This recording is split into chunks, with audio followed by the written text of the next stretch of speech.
जय जगन्नाथ जय माँ मनसा आपण समस्त को मोर ये चैनल को स्वागतम। आसतु आज आम पणा संक्रांति उपलक्षे बेलपणा बनइबा।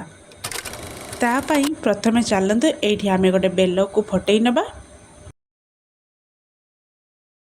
बेल को फटई सारिया परे सेथिरु भल भाव बेल को बाहर करी आम गोटे बाउल को नहीं नेबा। मन रखिथिबे बेलर मझिरे से अठा मध्य थाए। अठा गुड़ी को आम बाहर करनेबा एवं एही बेलरे आम अल्प किछि पानी देई ताकू भल भाव चकटी नेबा।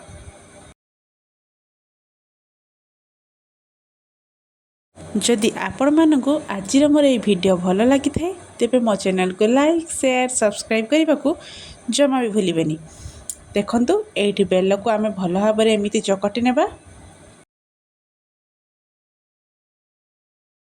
तापर से जो आमर खदड़िया अंश गुड़िक थाए से गुड़ी को बाहर करनेबा। जेमिति कि मंजी ये बेटर टी को छाणी मध्य पारिबे।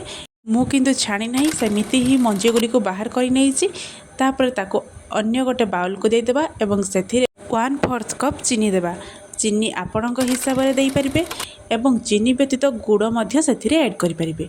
चलंतु एही समय किछि अदा 5 ରୁ 6ଟି गोलमरीच 3ଟି अलैच एवं एठी किछि मु फल मध्य ऐड करिछि जेमिति कि कमला कदली चेरी किछि छेना किछि कुरा नड़िया एवं किछि नड़िया को छोट छोट करी मध्य काटी नेबा एवं किछि बुंदी को मध्य नेबा। मु एठी होममेड बुंदी मध्य ऐड करिछि एवं गोटे राबिडी नेबा। आपण चाहिले फ्रुट्स गुड़िक मध्य देई न पारिबे। प्रथमे आमे कदली को सेथिरे चकटी नेबा। तापरे फ्रुट्स छेना नड़िया कुरा अदा अलैच गोलमरीचर गुंड किछि बुंदी एवं अधा राबड़ी देई ताकू भल भाव घोड़ई नेबा।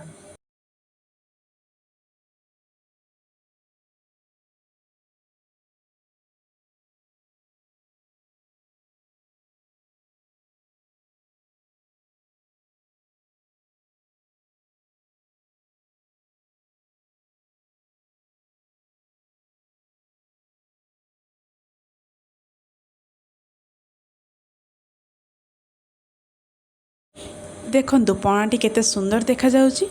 तापरे ताकू गोटे ग्लास को आमे बाहर करि नेबा। एबे चलंतु पणा उपरे आमे भल भाव सजई नेबा।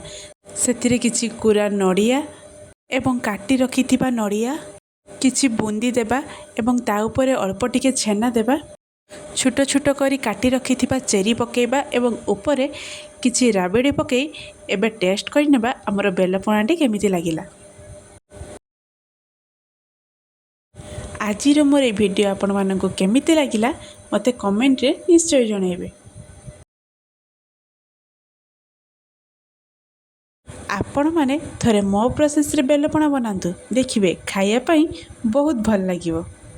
थरे खाइले पेट किंबा मुंड पूरा ठंडा हो जिवो।